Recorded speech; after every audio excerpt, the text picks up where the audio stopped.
I don't remember a time before Alina. We were inseparable. Two girls with wild dreams and matching notebooks, whispering about the future in the back of the class. I used to believe she was the sister I never had. Maybe that's why I didn't see the signs until it was too late. "You'll be amazing," she said, flipping through the pages of my project proposal. "But you spelled initiative wrong." Again, I laughed, brushing her comment off like I always did. "Thanks, Miss Dictionary. That's why I keep you around." Alina grinned, flipping her hair like she knew something I didn't. "Someone has to make sure you don't embarrass yourself in front of investors," she said it jokingly. Or maybe not. But back then I didn't question her tone. "You think I actually have a shot?" I asked, chewing my lip. "Of course," she said, but her eyes didn't match her voice. "Just don't get your hopes up too high. These things are competitive." She always had this way of uplifting and undercutting me in the same breath. I thought that was normal. I thought I needed her. We used to stay up late at her place, surrounded by snack wrappers and sketch pads, planning our future cafe bookstore hybrid. She'd always say, "We'll name it A&M, Alina and me." Perfect, right? Back then it was. That night, I was buzzing. I had just received an email from a Women in Business startup program. They were opening applications to young entrepreneurs, and I finally met the age requirement. My hands trembled as I showed her the email. "This is it, Alina," I said, voice shaking. "This could be everything we talked about." She took the phone from me slowly, scrolling through the details. "Wow," she muttered. "This looks big." "It is big." I sat beside her, eyes wide with hope. "If I can pitch the idea for our cafe, maybe even get funding." "Our cafe?" she asked, cutting me off. Her tone was sharp, almost defensive. I hesitated. "Yeah. I mean, we've always said we'd do this together, right?" She smiled again, that same tightly wound, unreadable smile. "Of course. I'm just surprised you'd want to pitch it alone." "I'm not," I said quickly. "I want us to apply together." "But you said you had exams coming up." I figured I'd at least try. She didn't reply right away. Instead, she handed my phone back and nodded. "Good luck. You've got this." I believed her. I went home that night and worked till 3 a.m., rewriting the application, fine-tuning every word. I even added her name at the bottom, just in case we made it through the first round. When I hit submit, I imagined us years later, clinking coffee mugs in a cozy little corner shop that smelled like cinnamon and ink. I imagined her beside me, proud and loyal. But somewhere deep down, in the quietest corner of my heart, something felt off, like a shadow behind a curtain I didn't want to pull back. "You okay?" my mom asked the next morning, watching me stir my tea mindlessly. "Yeah," I said. "Just nervous. Big things are coming." She smiled and kissed the top of my head. Big things are meant for big hearts. I wanted to believe that. I wanted to believe Alina was on my side, like she always said. But some friendships don't break. They rot quietly, from the inside out, and I was about to learn just how deeply that rot had spread. It started with a message from Rihan. "Congrats on your pitch getting selected. Saw Alina's name on the site. Guess you both made it." I stared at my screen, confused. Selected? Alina's name. My chest tightened as I clicked the link he sent. There it was, bold and bright. Alina Khan, founder of Brew and Book, featured on the program's official page. Brew and Book, my idea. My dream. I scrolled down, eyes shaking. She hadn't just joined the program, she had taken everything, my concept, my sketches, even the name we made together. Alina didn't even tell me. I called her, once, twice, straight to voicemail. I didn't sleep that night. The next morning, I showed up at her place unannounced. Her mom opened the door, blinking at me with forced warmth. "Oh, sweetheart. She's not home right now. Big week, you know." She pitched our cafe idea, I blurted out, without telling me. Her mom's smile faltered. "I'm sure it's a misunderstanding. Alina's been working so hard." I wrote the application. I cut in, voice shaking. She used my words, my sketches, my plan. She sighed, as if I was causing unnecessary drama. Maybe she felt it was time to focus on herself. You can't hold that against her. I stepped back. Right. Of course not. Who needs trust in a friendship anyway? When Alina finally answered my call that evening, her voice was casual, too casual. Hey, sorry. I've been slammed. What's up? You know what's up. A pause. I saw the announcement. I said. You pitched our idea. You didn't even tell me. She exhaled slowly. Look, I was going to. But things moved fast. They wanted something refined. And your version just needed work. You stole it. I whispered. You literally copied everything and removed my name. I didn't steal it, she snapped. I made it better. And let's be honest, you were never really ready. You freeze when things get serious. I was helping you. By erasing me? I didn't erase you, she said defensively. I just took initiative. I couldn't breathe. So you thought you'd help me by taking everything I built and putting your name on it? You're being dramatic. No, I said. I'm being betrayed. She went quiet. I trusted you. I continued. With everything. My dreams. My late nights. My ideas. I never thought you'd do this. I thought you'd understand, she said softly. You always said we'd do it together. Exactly. Together. Not behind my back. Her voice grew cold. You weren't going to make it without me anyway. You should be thanking me. At least now. The idea has a shot. Silence. Dead, hollow silence. I won't fight you, I said, gripping the edge of my desk. But I'll never forget this. I didn't ask you to. Click. I sat there staring at the wall, feeling like my entire world had folded in on itself. The betrayal wasn't just professional. It was personal. It was the kind of betrayal that takes something you love and makes you hate it. My phone buzzed again. This time it was Saba. Hey, I heard what happened. Are you okay? I didn't even know how to answer that. I thought of the first time I told Alina my dream. To build something that mattered. I thought of how she nodded, smiled, and tucked that dream in her back pocket like it was hers. And now it was. But not for long. I didn't leave my room for 2 days. Not because I was crying. Not because I was sad. I was numb. I just sat there replaying every conversation, every compliment, every side glance Alina ever gave me. Suddenly all of it made sense. The forced encouragement, the quiet jabs, the way she'd deflect when I got excited about something. She didn't just want to be part of my dream. She wanted to be the dream, and she succeeded. The worst part wasn't that she betrayed me. It was that everyone else had seen it coming. I just didn't want to believe them. On the 3rd day, I showed up at campus, hood up, earbuds in, hoping to pass through like a ghost. But that's the thing about betrayal. Once it happens, it echoes, and people start whispering. Saw the post.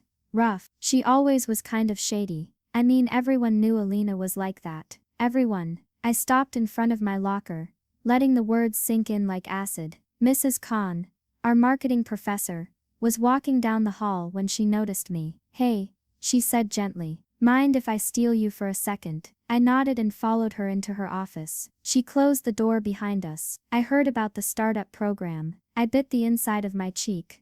Yeah, she pitched your project, didn't she? I looked up, startled. You knew? I had my suspicions, she said, sitting down. You've always been the one talking about brew and book. I've read your pitch decks. Her version felt familiar. I felt my throat tighten. Why didn't anyone say anything? Because people like Alina know how to charm, she said plainly. She's smart, confident, but she's also calculated. I stayed quiet. Mrs. Khan leaned forward. Look, I've seen this happen before. One person puts in the passion, the other waits for the spotlight. And when the moment's right, they step in. I thought she was my best friend. She wasn't, she said softly. She was a competitor in disguise. Later that day, I found Saba sitting under the banyan tree near the art block. She waved me over. Glad you're here, she said, scooting over. I was about to text you. I sat beside her, folding my arms. You knew too, didn't you? She sighed. I didn't want to believe it.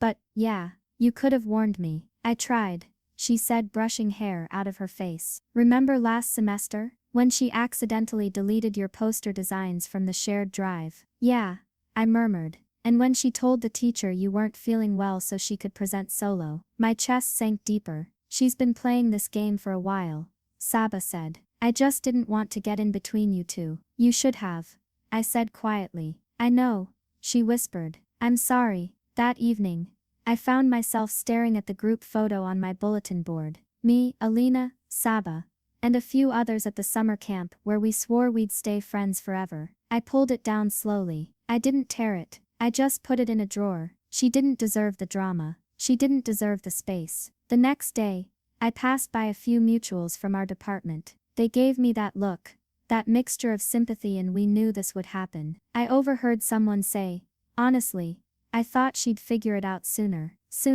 as if it was obvious all along. I walked faster, embarrassed, angry, hurt. That's when I bumped into Rehan near the library steps. Hey, he said awkwardly, rubbing the back of his neck. Didn't mean to blow things up the other day. I thought you knew. I didn't, I said, avoiding his eyes. Everyone thought you were in on it. That you two were doing it together. We were, until she cut me out. He whistled softly, cold.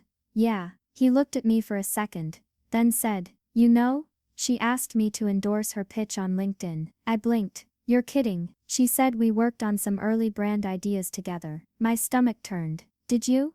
No, I helped you design a logo once in freshman year. That's it. I gave a bitter laugh. She's rewriting history now. Rehan looked around and leaned closer. A few people are starting to talk. Someone told the committee she might have plagiarized the pitch. My eyes widened. Who? No clue. Anonymous feedback box, apparently. I didn't know how to feel. Vindicated? Terrified? Hopeful? Either way, Rehan added.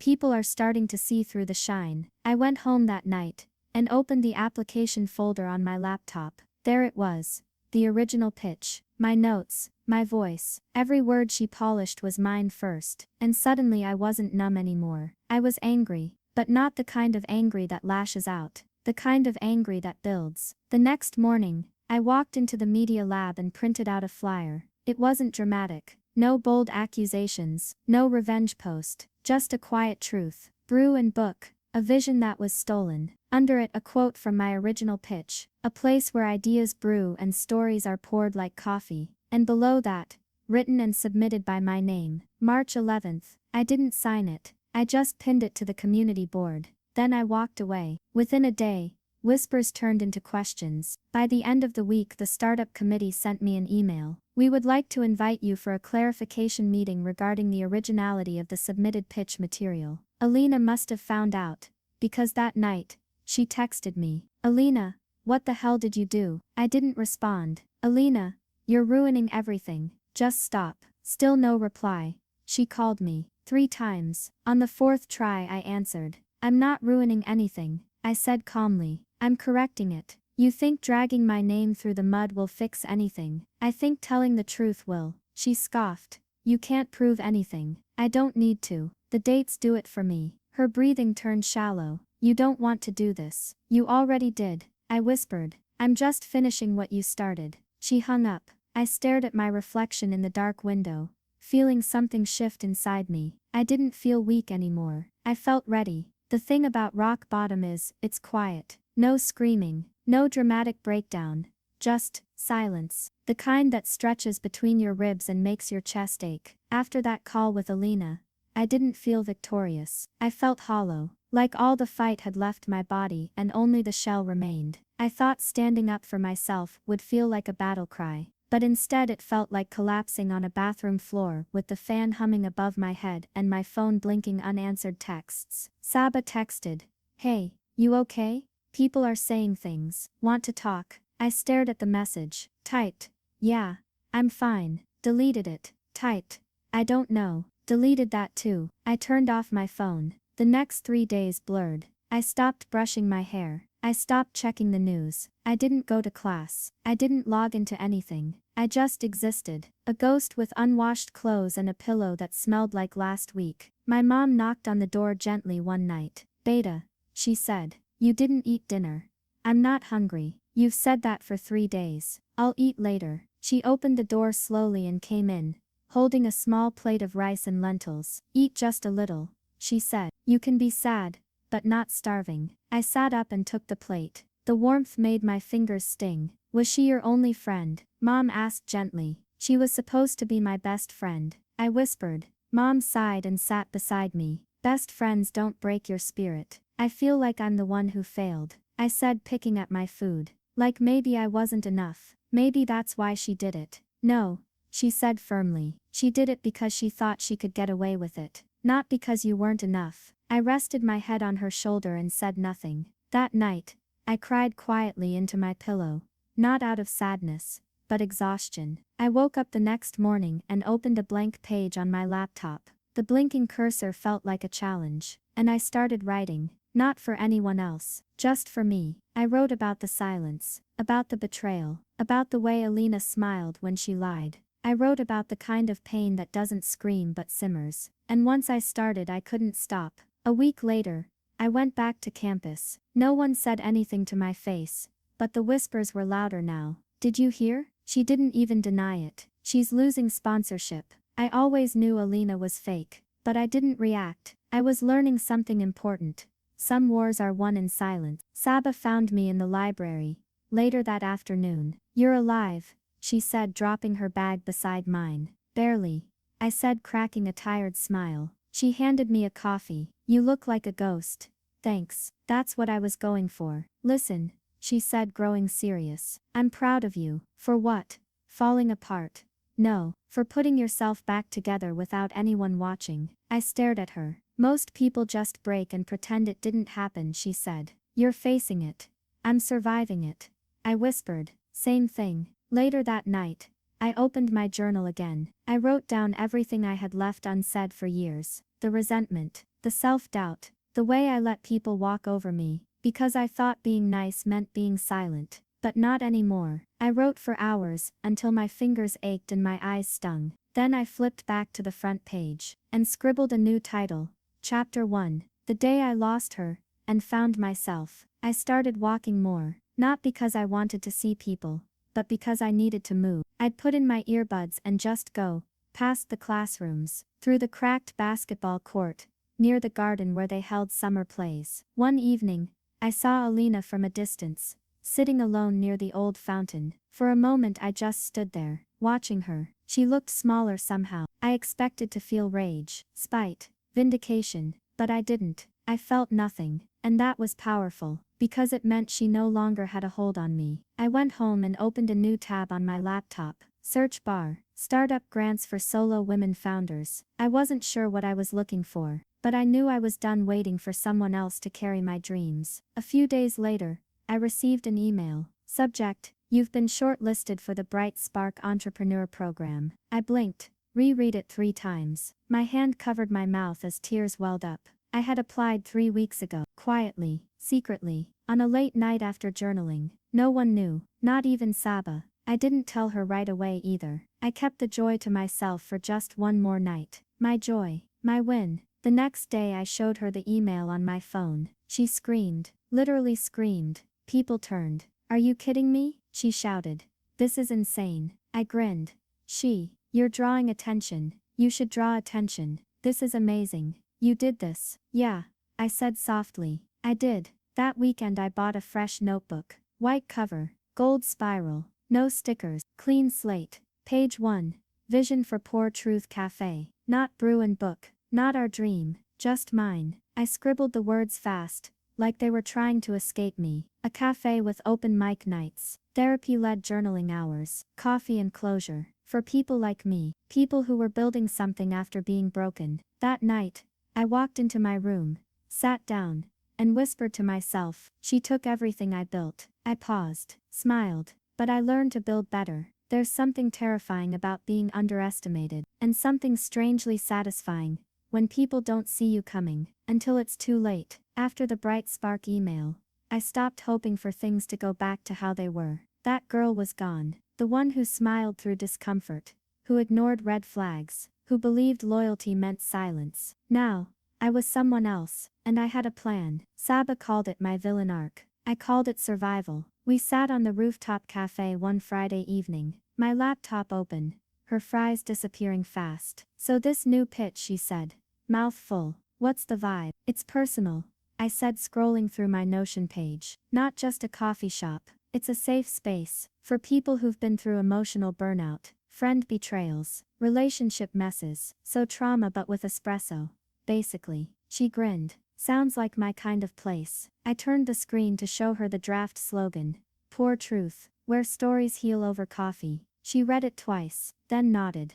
I'd invest. You don't have any money. Still counts. I didn't tell many people I was in Bright Spark. Part of me was still scared someone would snatch it again. I just kept my head down, attended the weekly sessions, took notes like my life depended on it. My mentor was a woman named Harris. Yes, Harris. Apparently her parents wanted a gender-neutral name, and she carried it like a crown. You have potential, she said during our first Zoom call. But your pitch deck's a mess. Wow. Thank you for that. Brutal honesty is my love language. We both laughed, and from that point on I knew she wasn't like anyone I'd worked with before. She didn't coddle. She cut straight to the point, and she was exactly what I needed. 2 weeks into the program, we had to submit our branding presentation. The day before the deadline, I was still second-guessing everything. The logo, the color scheme, the name. You're spiraling, Harris said during our check-in. What's the real issue? I'm scared, I admitted, that I'll build this thing, and someone will steal it again. She leaned forward through the webcam. Listen to me. Your power isn't the idea. It's you. People can copy your words, but they can't copy your fire. I nodded, but she wasn't done. If she stole your first draft, write a better second one. That's how you win. After that call, I stayed up all night reworking the branding. I designed a mood board, drafted the customer experience flow, and even mapped out 3 unique coffee blends based on emotional states: clarity, closure, and courage. I wasn't just pitching a cafe anymore. I was creating a movement. At the end of the month, we had to do a mock pitch in front of industry judges. I stood on a small stage in a studio space downtown, my heart pounding. 10 people in the room, lights, silence, eyes on me. I took a breath and said I built this idea out of heartbreak. But what you're about to see isn't about pain, it's about transformation. Then I clicked the remote and let the story unfold. By the time I finished, no one clapped right away. They were too stunned. And then applause. Not polite, not forced, genuine. That night Harris messaged me. You didn't just pitch, you arrived. A week later, I got a call from one of the investors. She wanted to feature Poor Truth on her podcast. I froze. You mean like talk about it publicly? Yes, she laughed. It's a strong story, a timely one. People need to hear it. I agreed, though every part of me shook. The podcast episode aired the following Monday. The title? Turning Betrayal into Business. The story behind Poor Truth Cafe. I never mentioned Alina by name, but I didn't have to. People connected the dots. By Wednesday my DMs were full of women saying, I needed this. You just told my story. Where can I find this cafe? It wasn't even built yet, but they were already asking. Then the texts started. From mutuals. From people who never bothered to check in before. Hey, heard the podcast. That was raw. Didn't know you were going through all that. Respect. You're glowing up for real. And finally, Alina. So you're just going to milk this victim narrative now? I didn't respond. Alina, I'm warning you. You think you're winning, but you're not. She was right. I wasn't winning. I had already won. One afternoon, I walked into a networking event, organized by Bright Spark. I wore a simple black blazer, hair in a low bun. No makeup except for eyeliner. People kept staring. I didn't mind. Then I heard someone whisper, that's her. The girl from Poor Truth. I smiled. I didn't shrink anymore. Later that week, Saba and I were sitting at the lake, watching the sunset. You're different now, she said suddenly. How so? You walk like someone who doesn't owe anyone an explanation. I tilted my head. Maybe I don't. She nudged me. You're scary now. I like it. I laughed, but I knew she was right. This wasn't a comeback. This was a rebirth. I got a letter in the mail a few days later. An actual letter. The return address, Startup Foundation Ethics Board. Inside was a short note. Due to new evidence submitted regarding the brew and book application, the original founder has been disqualified from the program. The position will remain vacant. I didn't celebrate. I just folded the letter and placed it inside my journal. Beside the original sketch of brew and book, the last page of that chapter.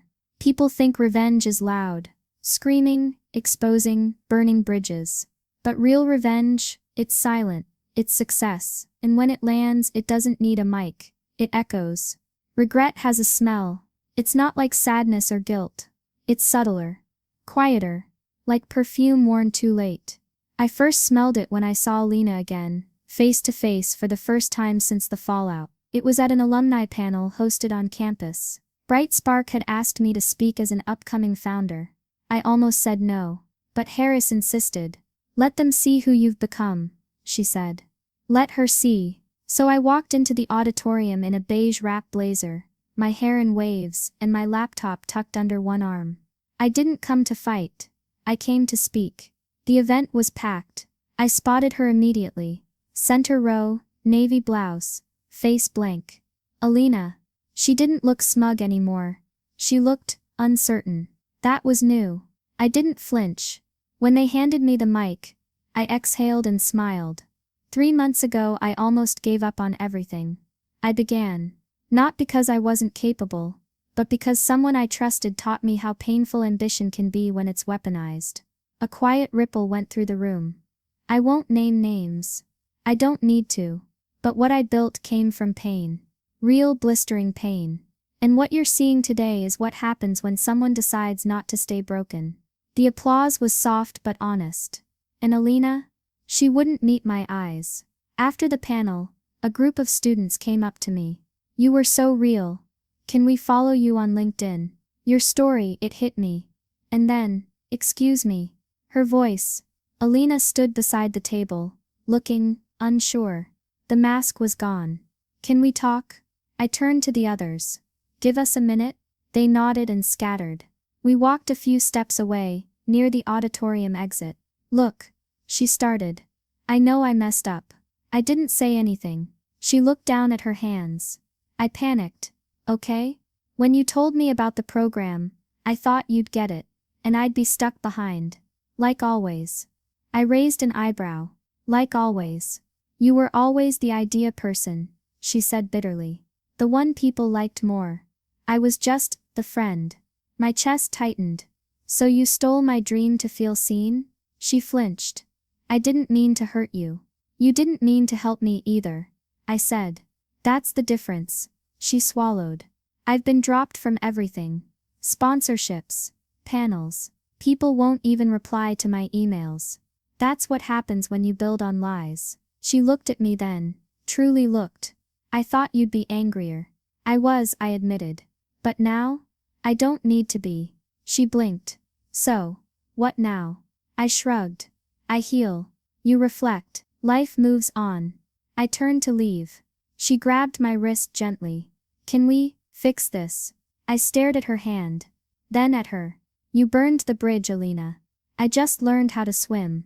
Later that night, I got a DM. From someone I barely knew. "I saw what happened with Alina. What you did. It gave me courage to walk away from my own Alina.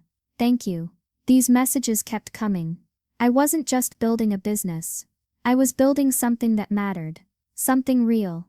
2 weeks later, Poor Truth's social media went live. I posted a teaser reel. Clips of journaling hands. Coffee pouring in slow motion. A neon sign blinking. "You deserve the truth." Caption coming soon. Not just coffee. Closure. Within 48 hours it had over 10K views. Comments flooded in. "I need this space. Where were you when I broke down in a Starbucks bathroom?" Finally a place for the emotionally bruised and coffee obsessed. I didn't even post my face. But people felt me in it. That's when I realized, Alina took my idea. But I gave it a soul. And she could never steal that. Saba came over with ice cream to celebrate. We sat cross-legged on the floor. Music playing from a phone. Her cheeks stuffed with marshmallows. "Do you think she regrets it?" she asked. "Who?" "Alina." I paused. "She regrets the consequences," I said. "I don't know if she regrets what she did." "Maybe that's enough," Saba said. "Maybe karma doesn't always need to teach. Sometimes it just needs to echo." I smiled. "You're poetic when you eat sugar." "I'm always poetic," she said, licking the spoon. The next morning, I opened my email and found something unexpected. Subject, TED Youth Invitation. Share your story. I read it twice. Then again. They wanted me to speak. Me. Not as someone who had been wronged. But as someone who had rebuilt. I closed my eyes and took a deep breath. This wasn't about Alina anymore. This was about me. Power shifts quietly. You don't always hear it. Sometimes it arrives in a whisper, not a war cry, not when you scream back, but when you simply don't. And I stopped screaming a long time ago. Now, I built. And they noticed. The day my TED Youth Talk aired online, I expected maybe a few hundred views. A couple of encouraging comments. Instead, I woke up to 11,000. And climbing. People were stitching clips on social media. One girl said, "This isn't just about business. This is about reclaiming your life." Another wrote, "I cried in a lecture hall, watching this. I was her. And now I want to become her." They weren't talking about pain anymore. They were talking about power. Mine. Alina posted a quote on her story. A few days later. "Not everyone who loses is lost. Some are just beginning again." I didn't reply. I didn't repost. But I felt the undertone. And so did everyone else. Because beneath the curated aesthetic and muted beige filters, there was silence. No new projects. No collabs. No brand deals. Just fading relevance. One day I ran into Rehan at a local tech mixer. He whistled when he saw me. "Wow. TEDx, Poor Truth Instagram features. What's next? World domination. Just peace." I laughed. He leaned in, lowering his voice. "You know, Alina tried to pitch a new idea last week, to the same startup circle." I raised an eyebrow. "Really?" "Yeah." They passed. Politely. But firmly. Why? Reputation's in shreds. No one wants to back someone who's already gone viral for all the wrong reasons. I stirred the lemon in my drink. I didn't even drag her name. "You didn't have to," he said. "She did it herself." That week I finally signed the lease for Poor Truth's first location. It wasn't huge. A corner unit with chipped paint and creaky floors. But the sunlight poured in through massive glass windows. And the second I stepped inside, I saw it, how it could become home. Saba walked in behind me, hands on her hips. "Okay. It smells like mold and broken dreams." "Perfect," I said. "We'll brew hope into it." She rolled her eyes. "You're getting cheesy in your success. Let me have this moment." I laughed, spinning around. "It's mine." And it was. No stolen credits. No shared dreams twisted by ego. Just mine. A few days later, I hosted a soft launch on social media. No fancy graphics. Just a caption. "Building a safe space for people like me. One cup at a time." Attached was a photo of the empty space. Sunlight pooling over blue painter's tape and floor plans, scribbled with passion. In 3 hours, it hit 50K views. Donations poured in. DMs flooded. People asked if they could volunteer. I cried in the bathroom. Not because I felt weak, but because I finally realized, this is how it feels to be seen. For the right reasons. Then came the news. A podcast host from a major platform wanted to feature my story. When the episode went live, the title read, "The Girl Who Was Stolen From, and Stole Back Her Future." I didn't expect what came next. The clip went viral on TikTok. Over 1 million views in 2 days. The Poor Truth hashtag started trending. And in the background, people started asking, "Where's Alina now?" One evening Harris texted me, "You've officially done what most don't, turned betrayal into legacy." I responded, "Still feels surreal." She sent back, "Good. Stay grounded. But don't apologize for winning." The following week I walked into a co-working cafe to review my supply vendor proposal. I stopped cold at the door. Alina was sitting inside, alone, laptop shut, a cold coffee half finished beside her. We made eye contact. This time she didn't look away. She stood slowly, walked toward me. I didn't move. "Hey," she said softly. "Hi." A pause. "I heard about the lease," she added. "Congrats." "Thanks." She looked down at her shoes. I saw the podcast clip. And the TEDx talk. I nodded. "You're everywhere now." "I'm building." Another long pause. "I lost everything," she said, voice barely audible. "I know. And I guess I deserved it." I said nothing. She looked up at me with red-ringed eyes. "Do you ever think we could have done it together?" "If I hadn't, you didn't want together," I said. "You wanted ahead." Tears filled her eyes. She blinked fast. "I didn't think you'd bounce back." I thought I'd win. I didn't bounce back. I said gently. I rose. There's a difference. She opened her mouth, then closed it again. I'm sorry, she whispered. I nodded. I forgive you. Her eyes widened. But that doesn't mean I forget. She looked down again, her fingers fidgeting. You hate me, don't you? No, I said. I just stopped needing you. And with that I walked past her. My footsteps steady, my back straight. No more running, no more rage, just peace. And the sound of tables turning. Forgiveness is strange. People talk about it like it's a gift you give someone else. A grand act. A bow-wrapped closure. But for me, it wasn't fireworks. It was freedom. A month after I saw Alina at the cafe, life moved fast. The walls of Poor Truth were finally painted. The espresso machine was delivered. I ran my hand across the new wooden counter every morning like it was sacred. We weren't open yet, but it was breathing. Alive. Mine. One day I received a letter. Yes, a real one. White envelope. No return name, just an address I didn't recognize. Inside was a single page. Handwritten. I know I don't deserve your forgiveness. I wouldn't even blame you if you laughed reading this. But I can't carry this anymore. The guilt, the shame, the memory of what I did to someone who believed in me. You gave me a dream, and I used it like a ladder, stepped on you to climb, and I still fell. Every time I see your face online, I see what I could have learned, if I hadn't been so desperate to prove something. Not a day goes by that I don't regret it. If you never reply, I'll understand. But I just needed you to know. I'm sorry. Alina. I sat with the letter in my lap, rereading it in silence. I didn't cry. I didn't smile. I just breathed. Because for the first time her apology wasn't loud. It wasn't a performance. It was real. And oddly, I didn't feel like throwing it away. I wrote back. Not to validate her. Not to reconnect. Just to close the page. Thank you for your letter. Yes, you hurt me, deeply. But I no longer carry that pain the same way. I've turned it into something better, into something healing. I don't hate you. I don't wish you harm. But I don't want you in my life again. Forgiveness doesn't mean re-entry. It means release. I release you.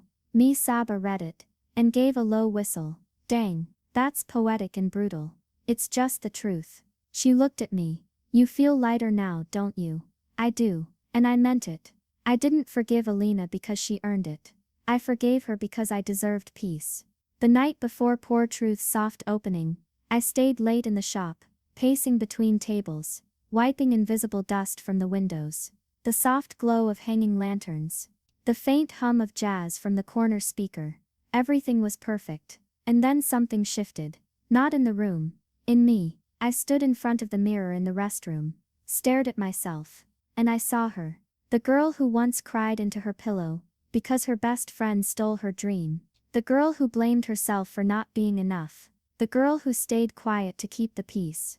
I forgive you too, I whispered. To that version of me. To the girl I used to be. The next morning the doors opened, and people came. Not hundreds, not thousands. Just, enough. Enough to fill chairs.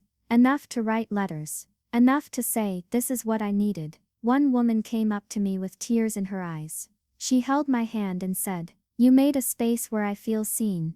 Thank you. I hugged her. Not because it was good PR. But because I knew what it felt like to not be seen at all. Alina didn't show up. I didn't expect her to. But a bouquet of white tulips arrived anonymously with a card. For your beginning. I know now I was only a chapter. I smiled. And placed them by the window. No drama. No bitterness. Just quiet understanding. Weeks passed. Poor Truth became a safe haven for students, burnt-out creatives, heartbroken lovers, and quiet thinkers. We had journals on every table, sticky notes for confessions, therapy Thursdays, music Mondays. It was beautiful. It was mine. One night, I found a journal left behind on a chair. The cover was soft leather, edges worn. I flipped it open and found only one page written on. I betrayed someone once. I still dream about it. Sometimes I wonder if I ever stopped being a villain in her story, or if I ever became human again. No name, no signature, just truth. I didn't know if it was from her, but it didn't matter. because I no longer needed a villain.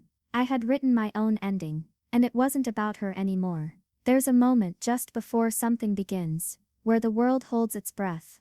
That was me, standing outside Poor Truth on our official launch day. Not the soft opening, not the trial run, the real one. The sign glowed softly in the early morning mist. Poor Truth, where stories heal over coffee. I ran my fingers across the glass and whispered, "We're ready." Inside, Saba was adjusting the lights, while the barista team prepped the counters. Journals had been placed at each table with pens tied gently with twine.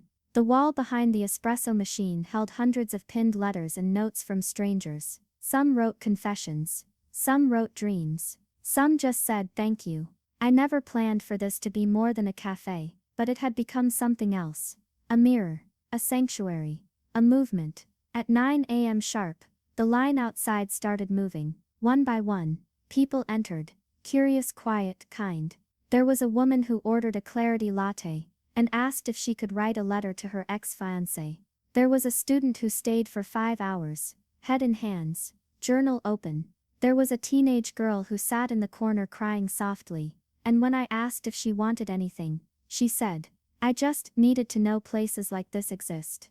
I didn't ask what she meant. I just sat with her. Sometimes, silence is the best kind of listening. That afternoon, a local journalist interviewed me for an online column titled, "The Cafe That Poured Healing into a City." She asked, "When did you know this idea would work?" And I said, without hesitation, when I stopped building for revenge, and started building for others like me. Because the truth is, I didn't create Poor Truth to erase my past. I created it so no one else had to sit in silence like I once did. A few weeks later, I got invited to speak at a national women's conference. The theme, Turning Pain into Power. I stood on stage under golden lights, facing hundreds of faces, young, old, hopeful, broken. And I began. A while ago someone took something from me. My dream, my voice, my belief in people. And for a long time, I let that define me. I let anger sit where purpose should have lived. But here's what I learned. People can steal your words, but they can't steal your truth. The room was silent, a powerful kind of silent, the kind that tells you you've reached them. After the talk, a woman approached me backstage. Her eyes were glassy. "You don't know me," she said, "but I've been following you since your first post. I left a toxic business partnership last year because of your story." I smiled, stunned. I don't even know what to say. She squeezed my hand. "You already said it. You said it when you survived." I walked home that night, beneath a sky littered with stars. For the first time in years, I wasn't waiting for the next betrayal. I wasn't flinching at shadows. I wasn't wondering when the other shoe would drop. I had both feet on the ground, firm, alive, and I was finally walking forward. A few days later, I found another journal left behind. Inside, only one line. "She tried to bury me. She forgot I was a seed." I closed the journal, my heart heavy, but full. The team surprised me with a celebration that evening. Balloons, cake, candles. Saba made a toast. To the girl who turned her scars into blueprints. Everyone clapped. I teared up. And for the first time, I allowed myself to feel proud. Not loud, not arrogant, just proud. Because I built something beautiful from something broken, and not everyone gets to say that. Later that night, I sat at the counter alone. The shop was closed. Lights dimmed, jazz playing low. I opened my old journal. Page 1, Chapter 1. The day I lost her and found myself. I flipped to the final page, and wrote, "She didn't ruin my life. She redirected it. She broke what wasn't meant to last, so I could build something better." I closed the journal, exhaled, and whispered, one last time, "Thank you." Not to her, to the version of me who refused to stay buried,